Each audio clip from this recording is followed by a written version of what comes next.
واقعے کی مکمل تحقیقات کرائی جائیں اور اس کے جو بھی عوامل اور جو بھی محرکات تھے ان کو بھرپور طریقے سے دیکھنے کی ضرورت ہے۔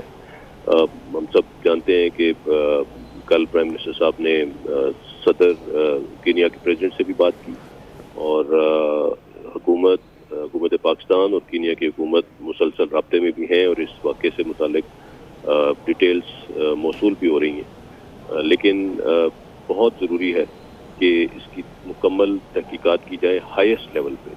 آلدو کہ کینیا کی گورنمنٹ نے اور ان کی پولیس نے بڑا واضح طور پہ ایکسیپٹ کیا ہے یہ انسیڈنٹ جو ہوا ہے یہ ایک پولیس کی غلطی تھی، it was a case of mistaken identity, لیکن اس کے ساتھ ساتھ اس کے سرکمسٹانسز کے اوپر بہت سے سوال اٹھے ہیں جن کے اوپر ہمارا یہ خیال ہے کہ بہت ہائیسٹ لیول کی انکوائری ہونی چاہیے۔ ارشد شریف واقعے کی مکمل تحقیقات ہونی چاہیے۔ پاک فوج کا حکومت سے مطالبہ، کس نے ارشد کو ملک سے جانے پر مجبور کیا؟ ارشد باہر کیسے گئے اور اس دوران کہاں رہے؟ بغیر ثبوت الزام تراشی پر بھی کارروائی ہونی چاہیے۔ دیکھنا ہوگا واقعے سے کون فائدہ اٹھا رہا ہے۔ D G I S P R lieutenant general Babar Iftikhar کی 24 نیوز سے خصوصی گفتگو۔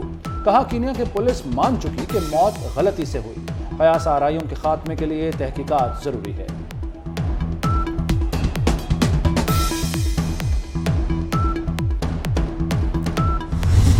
رائے حق سے پیچھے نہیں ہٹا، ڈرا نہیں، اور آخر میں یہ جو اس کو ٹارگٹ کلنگ کی گئی ہے، یہ جو مرضی لوگ کہیں، مجھے پتا ہے کہ یہ ٹارگٹ کلنگ کی گئی ہے اس کی۔ میں نے اس کو کہا کہ تم ملک سے باہر چلے جاؤ، پہلے دفعہ نہیں مانا، پھر میں نے اس کو بتایا کہ مجھے انفارمیشن ہے۔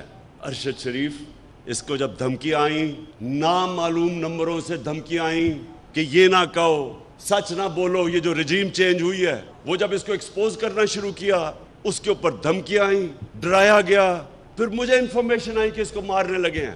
اس کے گھر میں گھس کے انہوں نے ڈرایا اس کو، اس کی فیملی کے سامنے، باہر گاڑیاں کھڑی ہوتی تھی، ڈراتے تھے۔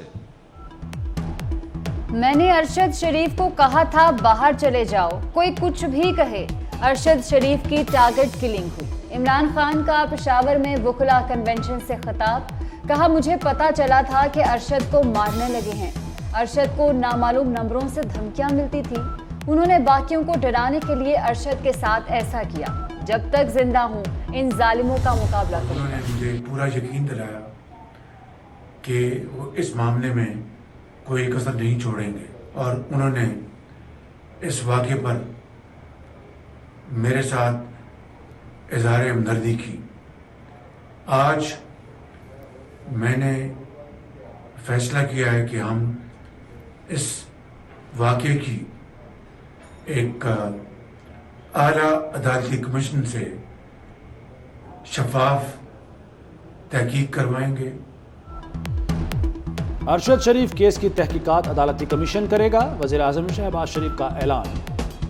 کہتے ہیں اسلام آباد ہائی کورٹ کے جج کے لیے استدعا کریں گے، کابینہ سے بھی فیصلے کی توثیق کروائیں گے۔ قوم کو یقین دلاتا ہوں افسوسناک واقعے کی شفاف تحقیقات ہوں گی، واقعے کے حقائق سامنے لائے جائیں گے۔ میں نے فیصلہ کیا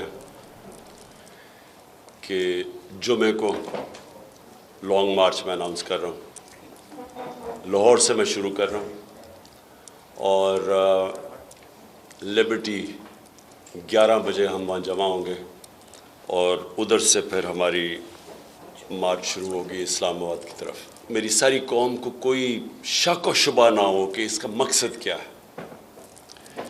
مجھے کہا گیا کہ جی آپ غیر ذمہ دار ہیں، دیکھیں جی ملک بڑی مشکل میں ہے۔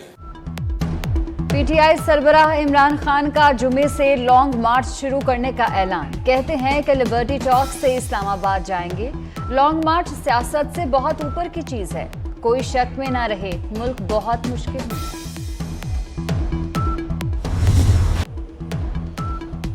اسلام آباد ہائی کورٹ نے ارشد شریف کے قتل کی تحقیقات کے لیے فوری جوڈیشل کمیشن بنانے کی استدعا مسترد کر دی۔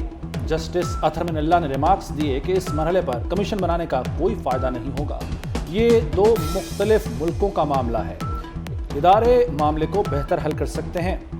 انکوائری پر صحافتی تنظیموں کو شامل رکھنے کی ہدایت۔ ارشد شریف کی میت آج رات اسلام آباد پہنچائے جانے کا امکان، تدفین جمعرات کو اسلام آباد میں ہوگی۔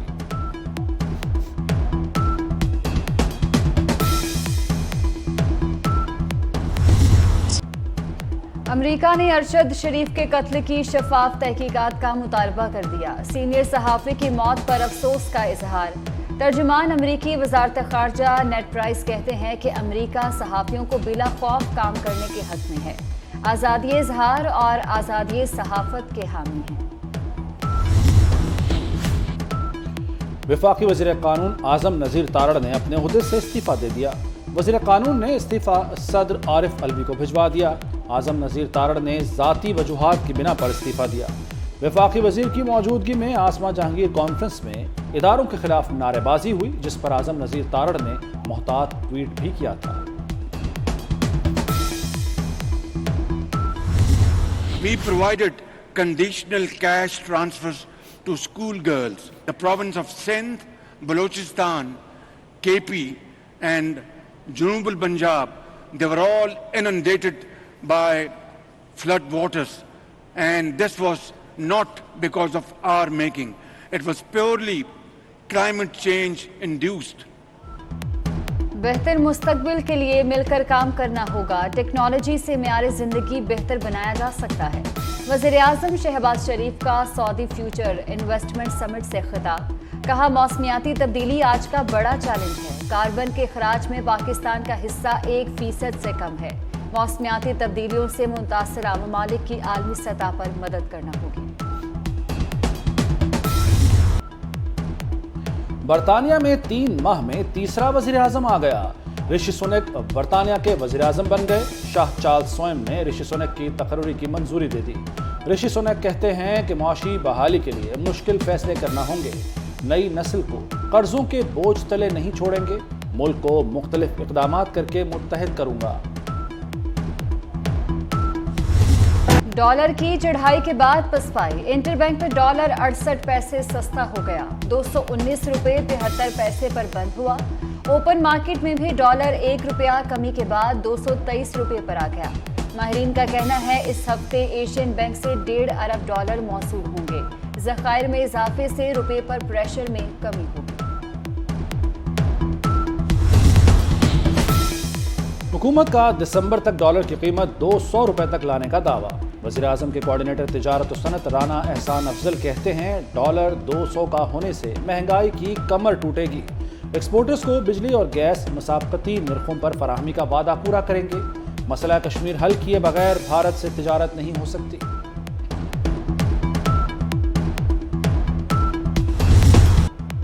سیلاب متاثرین مزید مشکل میں پڑ گئے۔ تیزی سے بدلتے موسم میں کھلے آسمان تلے زندگی گزارنے پر مجبور۔ تھری میرواہ میں صورتحال ابتر، ہزاروں متاثرین بیماریوں میں مبتلا۔ تنگوانی میں ملیریا نے 3 سالہ بچی کی جان لے لی۔